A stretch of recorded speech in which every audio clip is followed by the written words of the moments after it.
And this leads us to the final topic of this section, market mythology. So far we've talked about the structural mechanics of the system a little bit, pointing out the inherent contradictions and problems. As of now, through the overpowering growth in science and technology, the monetary system can be considered structurally obsolete, serving only as a paralyzing hindrance of social progress.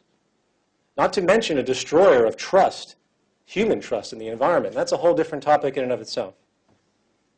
Unfortunately, the social indoctrination within the market system has created a mentality which blindly supports the social dogma regardless of what we have touched upon.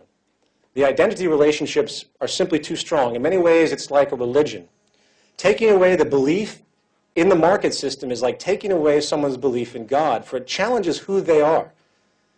When you're a little kid, you pull on your mother's pants and you want candy, and she might say, no, we can't afford that. So you have this instant indoctrination to the monetary system from the earliest form of life, because obviously your parents are always struggling to a certain degree, so it becomes absolutely built into your psychology. Not to mention that those that have successfully acquired a great deal of wealth, you'll find that those that are in fact very wealthy, they will almost always be inclined to tell you that the system's great. That's just the nature of behavioral reinforcement. Now, the three most dominant of these psychological indoctrinations that I want to talk about are the notions of property, incentive, and associations with freedom of choice. Starting with property.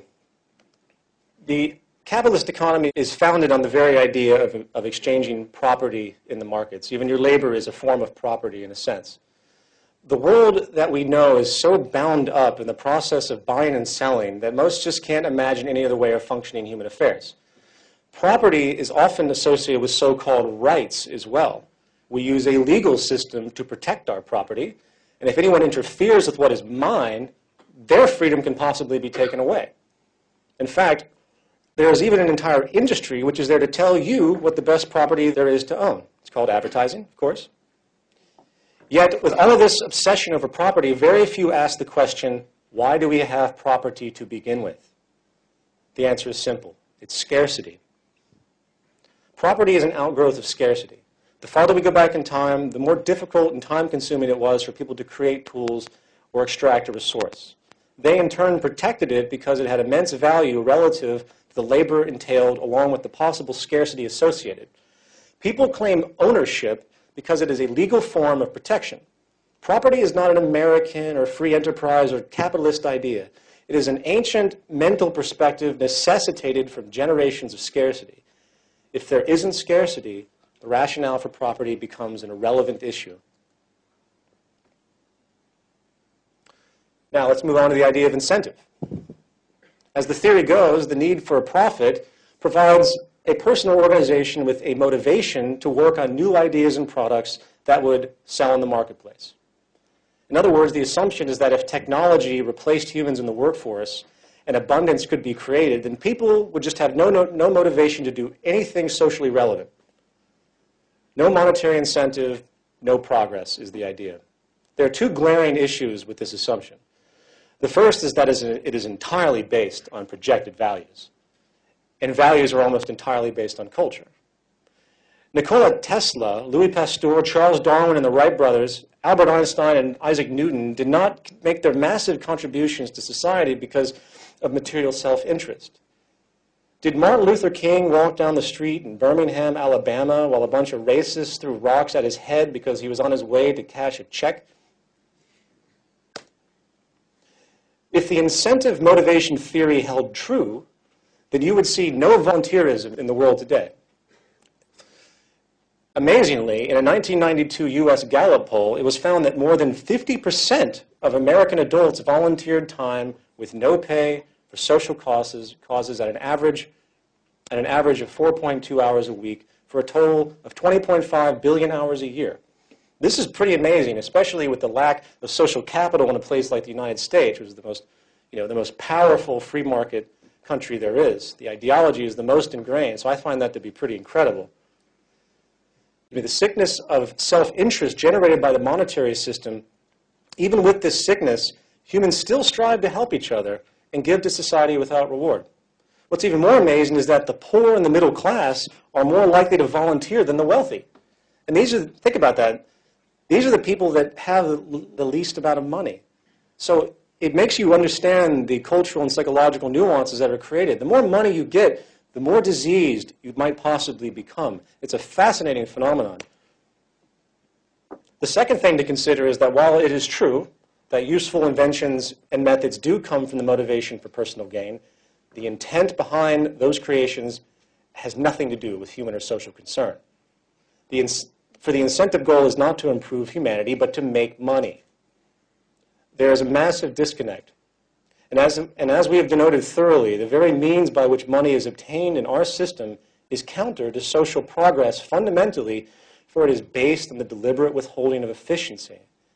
And by the way, I haven't even addressed the traditional corruption that we see occurring on a daily basis, based and derived from this incentive for income, which spreads like a malignant cancer of indifferent self-interest, from product dishonesty, murder, fraud, theft, slave labor, outsourcing, price fixing, monopolistic collusion, redundant waste, environmental exploitation, illegal taxation, institutional theft, societal indifference, imposed psychological distortions, or advertising, and of course the sickest monetary incentive ever created, war.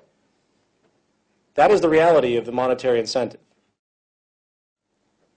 And the final myth for now is freedom of choice. The free market is very persuasive for most people because it appears that the possibilities are endless and that they, the individual, have limitless choices. People witness the vast stratification of goods and services portrayed by the media and advertising and think that since the options just exist in abstraction, it has some form of relevance to the freedom of the individual. They can walk into a store and choose between 25 kinds of detergent and 75 kinds of sugar-coated cereal, yet they turn a blind eye with the fact that their lives are managed by, on average, 2 political parties. They pay no attention to the reality that 40% of the world's wealth is owned by 1% of the population, and thus 99% of the world's people will never obtain the luxuries afforded by the 1%. More specifically, everyone seems oblivious to the reality that nearly every day of your life, you are forced by the obligation of mere survival, and of course debt which is imposed, into a private dictatorship, where most of your decisions are controlled by those in the next artificially created hierarchical degree, the next larger hierarchical degree. It's amazing to me when you talk to economists and they say, well, people have a choice of where they work. They only have a choice of where they work within a specific frame that is allowable based on their demographic of education, if you will. And of course, there's so many friend orientations in business. The ultimate fantasy is that anyone can be president in the United States. This is something that's been perpetuated. Like these are groups that perpetuate themselves elitism. And elitism works in the same way in the corporate world. You are absolutely restricted. You have no freedom because you're forced to do the work as it is. And it's amazing to me, and I get this argument a lot from high-end economists. They say that you have freedom of choice. You can choose where you work. No, you really can't.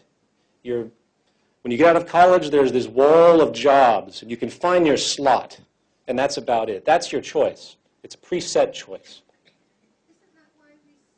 So I ask you, what freedoms are we talking about? You're only as free as your purchasing power will allow you to be. And the statistics have proven that the socioeconomic rank you are born into tends to persist for the rest of your life. If you are born poor, you will likely remain poor. Why? Because all the odds are against you. If you are rich, you will likely remain rich. Why? Because all the odds are in favor. It is the nature of the system. For example, if you have $1 million and put it into a CD at 5% interest, you're going to generate $50,000 a year simply for that deposit. You are making money off money itself. Paper being made on top of paper, nothing more. No invention, no contribution to society, no nothing. That being denoted, if you are lower to middle class, who is limited in funds, and must get interest-based loans to buy your home or use credit cards, then you are paying interest into the bank, which the bank is then using, in theory, to pay the person's return with the 5% CD.